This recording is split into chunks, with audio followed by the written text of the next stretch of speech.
Warning lights on your dashboard of the vehicle. What does it mean? Car dashboard lights can be confusing. Let's break them down. All right, first up, the dreaded check engine light. It's not always a disaster. It could be something simple like a loose gas cap. But if it's flashing, get to a mechanic pronto. Next, the oil pressure light. This one's crucial. It means your engine isn't getting enough oil. Pull over and check your oil levels ASAP. Now, the battery light.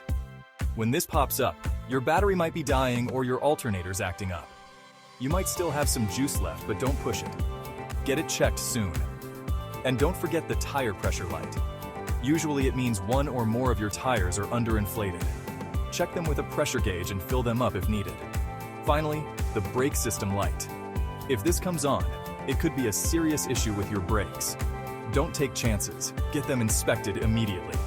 So next time a light pops up on your dash, you'll know just what to do. Stay safe on the road.